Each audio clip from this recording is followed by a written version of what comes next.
Good evening, ladies and gentlemen, and welcome to Heti TV's foreign language news broadcast. My name is Peter Gardosh, and first, for the news in English. It is unacceptable for the European Union to pursue a policy of escalating wars and widening the scope of war, said the Minister of Foreign Affairs Andrej Peter Siart on the European Commission's proposal to draw up a 72-hour survival package. He stressed that today no EU member state or the EU as a whole is threatened by any risk of war, not even from Russia. He noted that the danger of an escalation of war is currently posed by Brussels' pro-war policy. He said that the video on the survival package clearly shows why the EU has lost its seriousness, its competitiveness, its place, and its weight in world politics. He said that the proposal is an astonishing and groundless hysteria, devoid of all aspects and components of common sense, created by pro-war EU politicians. Israeli Prime Minister Benjamin Netanyahu is traveling to Hungary to meet Prime Minister Viktor Orban. The special Zion Wing plane leaves on Wednesday evening, and Netanyahu will not return to Israel until Sunday morning. It will be the Prime Minister's first visit to Europe since the international arrest warrant was issued for him by the International Court of Justice in The Hague. But Hungary indicated in November that it would not execute the arrest warrant, just as several countries have indicated that they do not consider the warrant valid and will not execute it. Viktor Orban has also expressed his support for his Israeli counterpart, which Benjamin Netanyahu thanked, saying that Hungary shows more clarity and stands for justice. The Hungarian government said relations between the two countries are at a high point, with some 250 Israeli-owned companies currently employing more than 4,000 people in Hungary. After Saturday's outcome, protests across Israel continued, which have been gathering in growing numbers for 2 weeks. Thousands turned out at the central sites of the protests, Bima Square, Hostage Square, and Begin Gate, near the Defense Minister's Kiryat headquarters, demanding the release of the hostages from the government. Einav Zangaoker, whose son was abducted by Hamas on October the 7th and is being held by Hamas, said the war is not only not bringing back the hostages, but is killing them and disposing of the bodies of the fallen. Bar Godard, whose father, Meni Godard, was murdered and his body taken by terrorists during the October 7th massacre, spoke at the rally in the Hostage Square. Italian Prime Minister Giorgia Meloni said that Europe must overcome the tensions in transatlantic relations. In a statement to the Financial Times, Meloni said that some European leaders are reacting to the actions of US President Donald Trump in a somewhat over-politicized way, when it would be in everyone's interest to overcome the serious tensions that are weighing on the transatlantic relationship. The Italian Prime Minister said he did not see Trump as an enemy, but as Italy's number one ally. She said that as a conservative leader, she clearly sees herself as closer to Trump than to many others, and understands when a leader rises to defend the national interests of the country. I do the same, she stressed. And finally, for the weather, it will be a little cloudy in the evening. Tomorrow there will be more sunshine, but also stronger winds. The temperatures will average around 5 to 7 degrees Celsius in the morning and 12 to 16 degrees Celsius in the afternoon hours.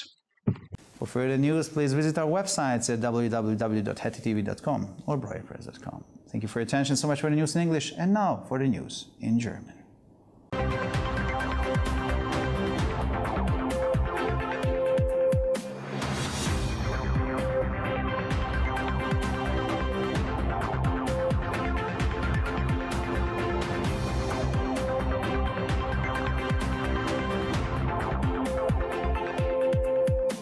Schönen guten Abend, liebe Zuschauer. Mein Name ist Peter Gardosh und nun zu den Nachrichten auf Deutsch. Es ist inakzeptabel, dass die Europäische Union eine Politik der Eskalation von Kriegen und der Ausweitung von Kriegen verfolgt, sagte Außen- und Handelsminister Peter Siarto zum Vorschlag der Europäischen Kommission, ein 72-Stunden-Überlebenspaket zu schnüren. Er betonte, dass heute kein EU-Mitgliedstaat oder die EU als Ganzes von einer Kriegsgefahr bedroht sei, nicht aber von Russland. Das Risiko einer Eskalation des Krieges bestehe derzeit in der kriegsfreundlichen Politik Brüssels. Er sagte, das Video zum Überlebenspaket zeige deutlich, warum die EU ihre Ernsthaftigkeit, ihre Wettbewerbsfähigkeit, ihren Platz und ihr Gewicht in der Weltpolitik verloren habe. Der Vorschlag sei eine erstaunliche und unbegründete Hysterie, die jegliche Aspekte und Komponenten des gesunden Menschenverstandes entbehrt und von kriegsbefürwortenden EU-Politikern geschaffen wurde. Der israelische Premierminister Benjamin Netanyahu reist nach Ungarn, um Ministerpräsident Viktor Orban zu treffen. Das Sonderflugzeug Zion Wing startet am Mittwochabend und Netanyahu wird erst am Sonntagmorgen nach Israel zurückkehren. Es ist der erste Besuch des Premierministers in Europa, seit der Internationale Gerichtshof in Den Haag einen internationalen Haftbefehl gegen ihn erlassen hat. Ungarn hatte jedoch im November erklärt, dass es den Haftbefehl nicht vollstrecken werde. Ebenso wie mehrere Länder eingedeutet haben, dass sie den Haftbefehl nicht für gültig halten und ihn nicht vollstrecken werden, hat Viktor Orban auch seinem israelischen Amtskollegen Benjamin Netanyahu seine Unterstützung zugesagt, indem er sagte, Ungarn zeige moralische Klarheit und stehe für Gerechtigkeit. Die ungarische Regierung erklärte, die Beziehungen zwischen den beiden Ländern befinden sich auf einem Höhepunkt, da rund 250 israelische Unternehmen derzeit mehr als 4000 Menschen in Ungarn beschäftigen. Nach dem Ergebnis vom Samstag gingen die Proteste in ganz Israel weiter, die seit 2 Wochen in wachsender Zahl stattfinden. An den zentralen Orten der Proteste, dem Habima-Platz, dem Geiselplatz und dem Begin-Tor in der Nähe des Hauptquartiers des Verteidigungsministeriums in Kiryat versammelten sich Tausende und forderten von der Regierung die Freilassung der Geiseln. Einav Zankarker, dessen Sohn am 7. Oktober von der Hamas entführt wurde und von der Hamas festgehalten wird, sagte, der Krieg bringt nicht nur die Geiseln nicht zurück, sondern tötet sie und entsorgt die Leichen der Gefallenen. Bar Godard, dessen Vater Manny Godard während der Massaker vom 7. Oktober von Terroristen ermordet und seine Leiche entwendet wurde, sprach auf der Kundgebung ebenfalls auf dem Geiselplatz.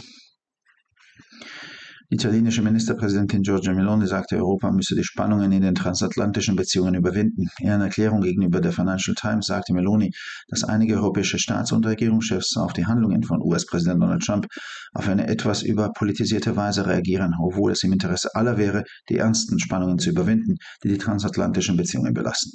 Die italienische Premierministerin sagte, sie sehe Trump nicht als Feind, sondern als Italiens Verbündeten Nummer 1. Als konservative Regierungschefin sehe sie Trump näher als vielen anderen und verstehe, wenn ein Staatschef sich erhebe, um die nationalen Interessen ihres Landes zu verteidigen.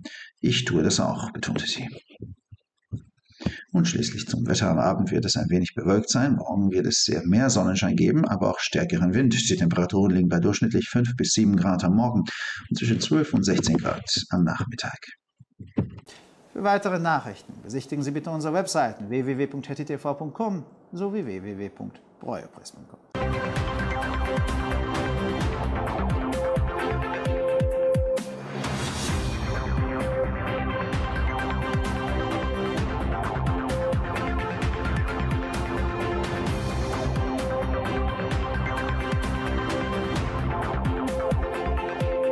ערב טוב, גבירותיי ורבותיי, שמי אדם ברויר זאבי, ואלה הם החדשות בעברית.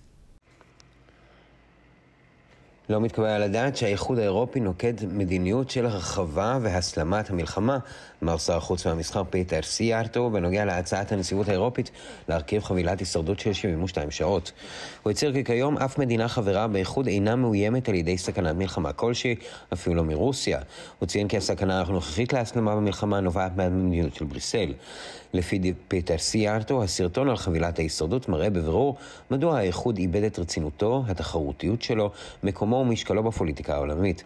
לדבריו, ההצבה מהווה היסטריה מדהימה וחסרת בסיס, נטולת כל היבטים ומרכיבים של השכל הישר, שנוצרת על ידי הפוליטיקאים התומכים במלחמה באיחוד האירופי. ראש ממשלת ישראל בנימין נתניהו נוסע להונגריה כדי להיפגש עם ראש הממשלה ויקטור אורבן. המטוס המיוחד שנקרא כנפי ציון ימריא ביום רביעי בערב, ונתניהו ישוב לישראל רק ביום ראשון בבוקר. זה יהיה ביקורו הראשון של ראש הממשלה באירופה מאז בית הדין הפלילי הבינלאומי בהאג הוציא נגדו צו מעצר בינלאומי. עם זאת, הונגריה ציינה בנובמבר כי לא תוציא לפועל את צו המעצר, מכיוון שמספר מדינות ציינו כי אינן רואות את הצו כתקף ולא יישמו אותו. ויקטור אורבן הצהיר גם כי הוא תומך בעמיתו הישראלי. בנימין נתניהו הודה לו ואמר כי הונגריה מגלה טוהר מוסרי ועומדת בצד הצדק. לפי ממשלת הונגריה, היחסים בין שתי המדינות נמצאים בשיא של כל הזמנים, כאשר כ-250 חברות בבעלות ישראלית מעסיקות כיום יותר מ-4,000 עובדים בהונגריה. לאחר צאת השבת נמשכו ברחבי ישראל הפגנות שמשכו המונים במשך שבועיים במקומות המרכזיים של ההפגנות, כיכר הבימה, בני הערובה ושער בגין ליד מטה הקריה של משרד הביטחון. התייצבו מספר אלפי בני אדם כדי לדרוש מהממשלה את שחרור החטופים. עינב זנגאואר, שמוחזק בשבי על ידי חמאס לאחר שנחטף ב7 באוקטובר, התבטאה במספר מקומות ואמרה שמלחמה לא רק שלא מחזירה את בני הערובה, היא הורגת אותם ומרחיקה את גופות הנופלים. בעצרת בכיכר בני הערובה דיברה בר גודארד, שאביה מני גודארד נרצח במהלך מעשה הטבח ב7 באוקטובר, וגופתו נלקחה על ידי מחבלים. ראש ממשלת איטליה ג'ורג'ה מלוני אומרת שאירופה חייבת להתגבר על המתיחות ביחסים הטרנס-אטלנטיים. בהצהרה לפייננשל טיימס אמר מלוני כי חלק ממנהיגי אירופה מגיבים בצורה מעט מדינית מדי לפעילותו של נשיא ארצות הברית דונלד טראמפ, למרות שזה יהיה האינטרס של כולם אם ניתן יהיה להתגבר על המתחים החמורים המכבידים על היחסים הטרנס-אטלנטיים. ראש ממשלת איטליה אומרת שהיא לא רואה בטראמפ אויב, אלא בעל ברית מספר אחת של איטליה. כמנהיגה השמרנית ברור שהיא רואה את עצמה קרובה יותר לטראמפ מרבים אחרים, ומבינה מתי מנהיג עומד על האינטרסים הלאומיים של ארצו. אני עושה אותו דבר, הדגישה. ולמזג האוויר, השמיים יהיו מעוננים מעט בערב, מחר צפויה שמש, אך גם משאבי רוח חזקים יותר. הטמפרטורות תהיינה בין 5 ל-7 מעלות בבוקר, ובין 12 ל-16 מעלות אחר הצהריים.